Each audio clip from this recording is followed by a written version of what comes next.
Hi, my name is Joseph Alai. Welcome to my channel. And today I want to talk about infinite states, states of consciousness, and what a state of consciousness is, how they are important to manifesting, how you can change states, and how you can take people out of states and put them into different states.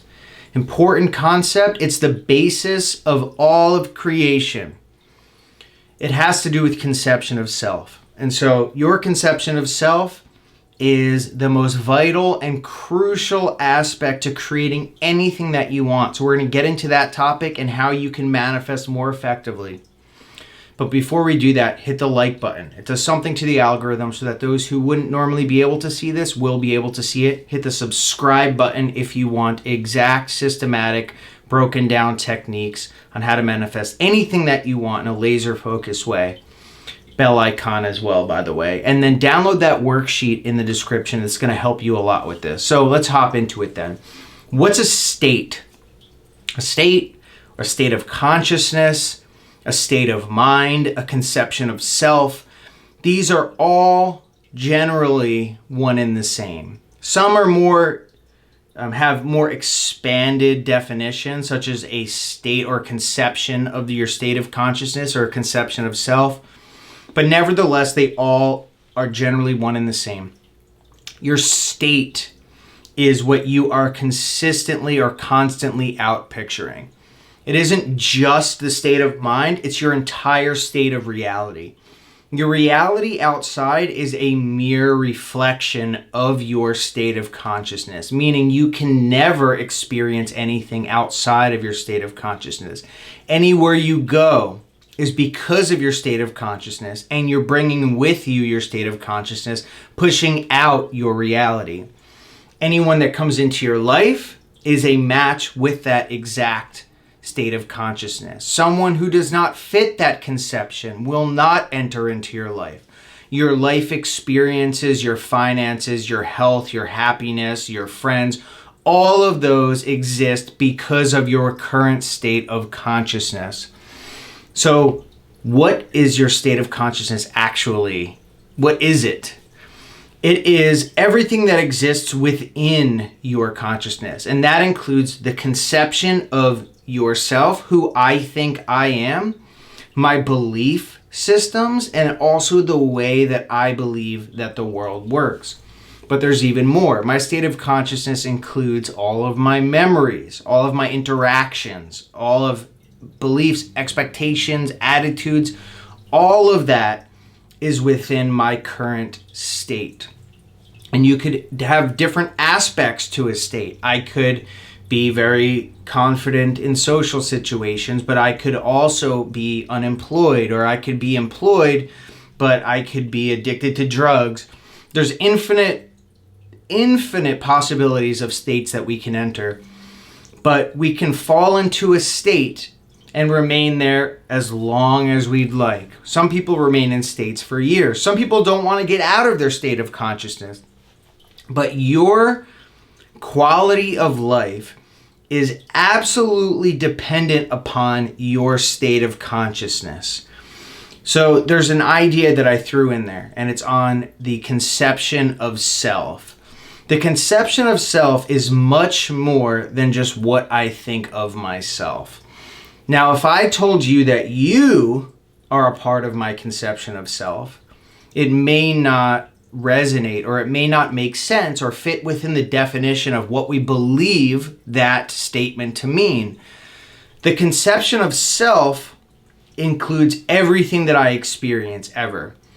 The self of man is I am, and I am is God. And so all of this is me pushed out, but really all of it is God pushed out. So when I want to manifest a thing, if I wanted to manifest money, if I wanted to manifest a free coffee, if I wanted to manifest a girlfriend, what I have to do is change my conception of self. Now, how do we do this? Changing a conception of self is literally just imagining myself with that thing. So that sounds like an imaginal act. That just sounds like manifesting itself. Because it is. And here's the reason why. Anything that we've ever experienced happens within our awareness, right? We can never be outside of our awareness. Nothing exists outside of our awareness. No one has ever experienced anything outside of his or her awareness, right? You following along? That awareness is God. That is the creative power. So it's this entire world is created of a substance called awareness. And that awareness is God. It's all creative.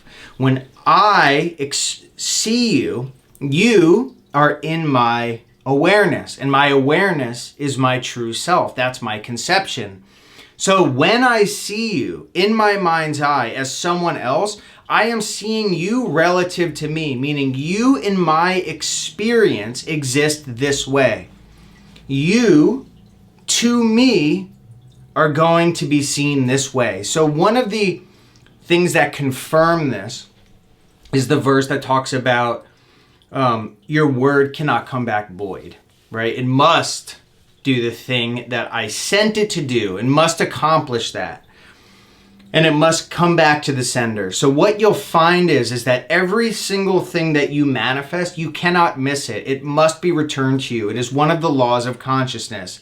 It is the creative power of God within you that draws that manifestation to you. You can't miss it. You don't have to worry about missing it. You don't have to look out with your eyes peeled. The manifestation will always present itself to you.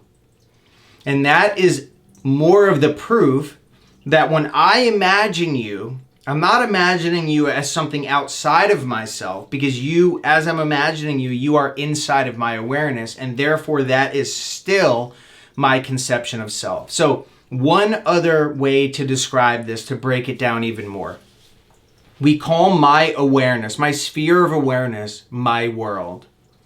My sphere of awareness is my world. When you are next to me, you are in my world. Literally. There's nothing outside of my awareness. Never experienced it ever.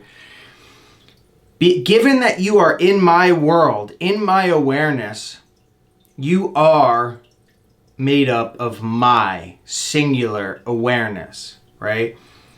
And given that I imagine you and you return to me in the exact way that I just imagined you, that is my conception of self. You're in my world. I change the conception of my world, you in it, and then that is how now I have changed my conception of self, and then you have changed. So everything is a conception of self. Everything is a conception of self.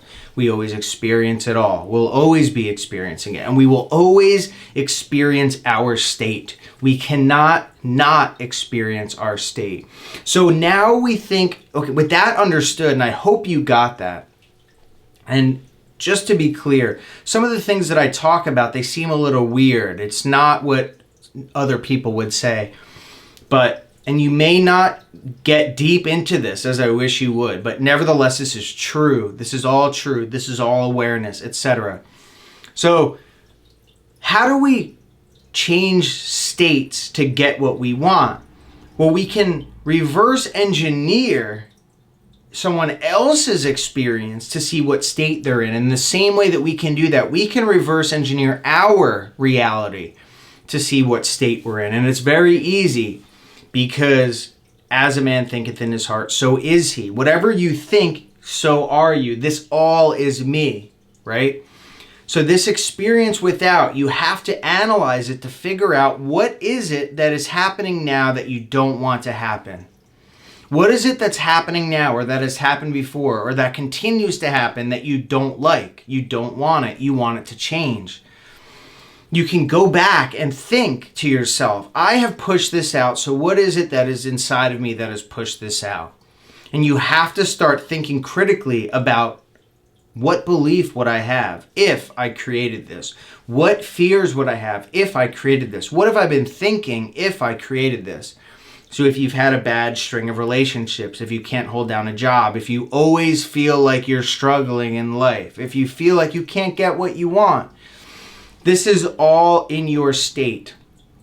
Changing a state requires you to know what you want. And that is why it is important to figure out the root cause of the problems here. Now, with that said, knowing the root cause of everything is not necessary to manifest things, but it's important if you don't understand why things are going the way they're going, because then you can go in and modify those.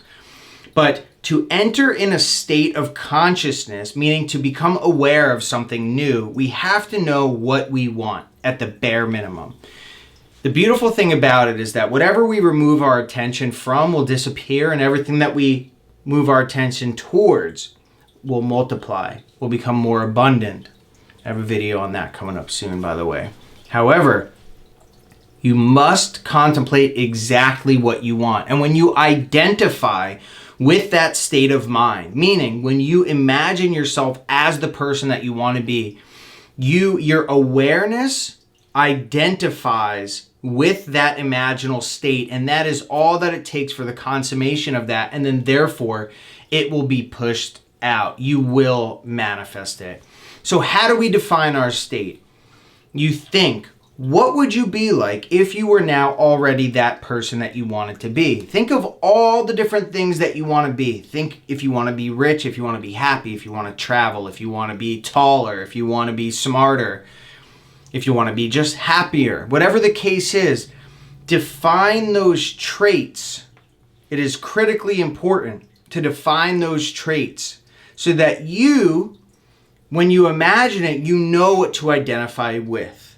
So you define those traits and then you imagine it as if you already were that person. When your awareness identifies with that imaginal state, which means when you imagine it and it's as realistic as humanly possible, you plant the seed within your subconscious mind. And then even after, when you revert back to that state and don't think about it again, you have already planted that seed, and you will eventually, no matter what, turn into that person.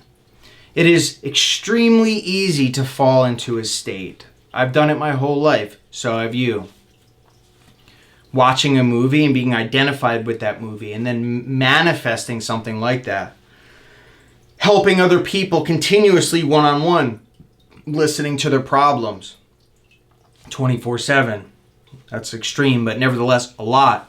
You will fall into a state. Hearing people talk about poverty, fall into the state. Keep on hanging out with a certain group of people, fall into a state. And you can remain in a state for as long as you wish. But the only way to get out is to identify yourself with the person that you want to be. That is imagining the end. And once you have done that to the best of your ability, you can let go. Now, the thing about states is that once you leave them, it's not that they are destroyed. You can revert back and forth from state to state to state to state over and over and over and over infinitely. You can have millions of people in a specific state of poverty, a state of sadness, depression, of bad health. There's infinite states.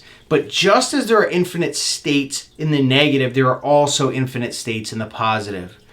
And so it's extremely crucial to take the action, do the work to map out yourself as you want to be.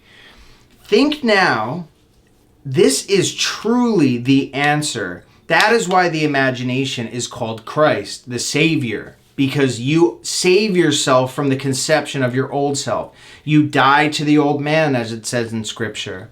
And then once you die to the old man by crucifying yourself to the new man, you resurrect as that new self. You leave your state behind. So what do you want to be? You can have the conviction that you are already that person. You can walk around thinking from that point of view. Not in an obsessive way, but from time to time, let it impress your subconscious mind. There are infinite states of consciousness, as I just said. Good, bad, indifferent. Only to us, though, because they're all perfect. They're all created by God. And everything by God is perfect, which means all of this is perfect. But nevertheless, choose wisely where you're thinking. Choose wisely what you're feeling. you can easily slip into a state with an inner conversation and remain there for a long time before you even realize that you fell into that state. Other people in states. Now, what if I see someone who's homeless? What if I see someone who's sick? What if I see someone who's depressed or wants something so badly?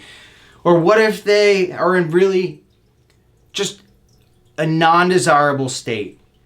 How do I lift them out of a state? How do I remove them from that state and place them into another state?